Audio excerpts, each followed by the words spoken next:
Les gars, ce match, c'est une honte, c'est un crachat à la gueule, c'est complètement n'importe quoi. Ce match-là, j'ai rien à dire. Lille, vous méritez entièrement votre victoire, de la première à la 95e minute. Vous étiez trop fort. Voilà, on n'avait pas le niveau pour vous. On vous a même pas respecté de ouf. C'était venu nonchalant. Voilà, les joueurs, ils pensaient qu'ils avaient déjà gagné le match. Série d'invincibilité, bam, on retourne sur terre. C'est ça la vie. C'est ça les gars. Le Real Madrid, on a été d'une arrogance. Mais dès les premières minutes, j'ai senti directement. Carvajal, il était mou dans ce match-là. Il était mou. Déjà, c'est le capitaine. C'est une indication. Pas d'application. C'est comme ça marche pas comme ça. Le football, c'est 11 humains contre 11 humains. Et les Lillois, ils ont prouvé c'était quoi. Et je savais que ce match, c'était un match piège. Parce qu'on parle souvent de Lille, on se dit, bon, vas-y, ils ont flopé leur premier match de Ligue des Champions, le Real Madrid, ils vont faire le taf, sachant qu'ils ont remporté leur premier match de Ligue des Champions. Mais non, je suis désolé, la défense, elle était nulle aussi. Nulle. Le seul défensivement, c'était notre gardien. Les 4 de derrière, c'était mauvais. Au niveau de la relance, c'était pas cohérent, c'était trop lent, c'était trop mou. Même les duels, ils étaient tous perdus.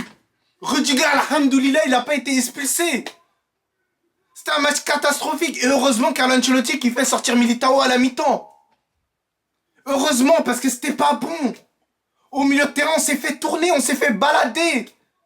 Je sais même pas si les milieux de terrain de Lille, ils ont perdu un ballon. On s'est fait balader. Le seul au milieu de terrain qui a été potable, qui a été bon, c'est malheureusement celui qui a fait le penalty. C'est Kamavinga.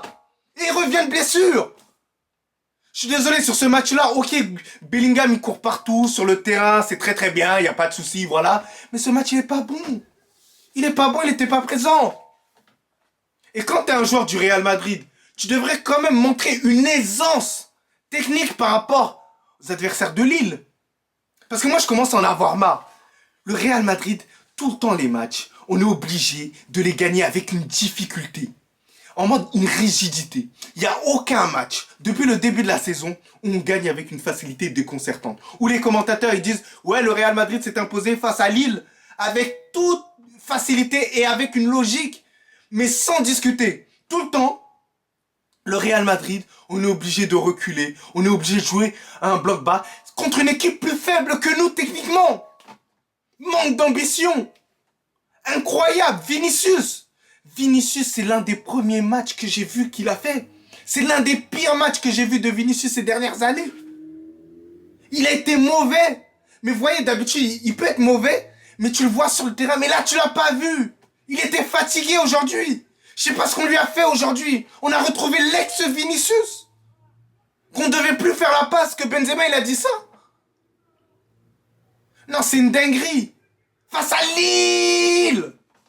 Vous multipliez leur Ligue des Champions par rapport aux nôtres. Ça vient même pas dans notre Ligue des Champions. Tu fais 16 fois 0, ça fait 0. Voilà. Comment c'est possible? Mais comment tu peux gagner un match alors que Hendrick, il est supérieur à Vinicius en pointe? Et Carlo Ancelotti, il y a un truc qu'il va falloir m'expliquer. Ok, tu mets pas Rodrigo titulaire parce que tu souhaites le faire récupérer. Mais pourquoi tu fais pas rentrer? Tu vois qu'on est en difficulté. Tu vois que c'est compliqué. Tu vois que c'est difficile. Tu vois qu'on est en difficulté de ouf. Ça propose rien. Fais sortir Vinicius. Fais sortir Vinicius. Fais rentrer des gens compétents. Qui connaissent aussi le domaine. Tu fais rentrer Rodrigo à gauche. Dans son poste là où il est à l'aise. Mais non. Tu le mets comme un moins que rien sur le banc. Même pas de respect. Un tout petit peu, t'as capté? Tu fais rentrer les petits avant. J'espère qu'il est blessé. J'espère qu'il est blessé, Carlo. Parce que sinon, c'est une honte. J'espère qu'il t'a mal parlé. Parce que sinon, c'est une honte. C'est même pas une justification. Ce que tu lui as fait, c'est une honte. Donc les gars, il n'y a rien à dire sur le match. En première mi-temps, heureusement que Lille n'arrive pas à marquer. Parce que Jonathan David, il avait l'occasion de la mettre au fond. Heureusement qu'on n'a perdu que 1-0. Quasiment dans tout le match. En première mi-temps, on a eu une seule occasion. Après, c'était vers la fin du match, là où on a poussé à peu près. Lorsque Arda Güler est rentré. Après ça, on n'a rien pondu du match. Et pour moi, c'est inquiétant. Pour une équipe comme le Real Madrid, qui soi-disant veut absolument remporter tous les trophées, si on s'amuse à jouer comme ça, c'est compliqué. Et moi, c'est surtout au milieu de terrain, la sonnette d'alarme. On est devenu faible au milieu de terrain. On est devenu très très faible depuis que Toni Kroos il est parti. J'ai l'impression qu'il y a un manque de cohérence, il y a un manque de créativité. En mode, on va attaquer, on réfléchit même pas. On ne réfléchit même pas à se poser la question. Bellingham, au final, est-ce qu'il ne faudrait pas le mettre en double pivot comme il était autrefois avec Declan Rice? C'était la meilleure version quasiment de Bellingham en termes de jeu. Est-ce qu'il ne faudrait pas mettre deux numéros 6 et mettre Bellingham avec ces deux numéros 6? Il sait jouer. Il sait jouer dans cette position-là. Et nous faire jouer un joueur plus créatif un peu devant. Parce que là, on souffre. C'est difficile. Parce que depuis que Toni Kroos il est venu, on ne se procure pas énormément d'actions. Techniquement, c'est pas assez. Donc en tout cas, j'espère que le prochain match en Ligue des Champions, on arrivera à s'imposer parce que, attention, ça peut aller très très vite. On a un déplacement à Brest à faire. Déplacement à Brest, ça va être compliqué les gars. Vous imaginez, Brest c'est les premiers quand même du classement. Brest, ça blague pas cette année. Donc on est capable de perdre contre eux aussi. Mais avant ça, il y a les matchs de championnat. J'espère que ça va nous indiquer et ça va nous remettre les pieds sur terre.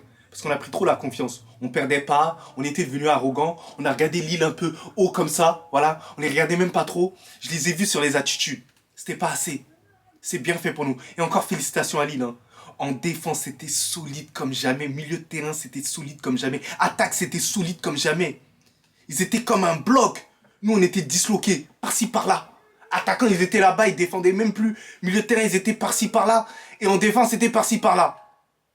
C'était mauvais. J'espère qu'il y aura révolte. Parce que dans tous les cas, on est forcé de dire qu'on vous aime. Mais ne nous faites plus des matchs comme ça. Une fois, mais pas deux. Un point, c'est tout. Donc les gars, mettez vos avis un peu en commentaire, mettez vos tops et vos flops. Mais sinon, en vrai, c'est à toi. Moi, en tout cas, on me dit alhamdoulilah.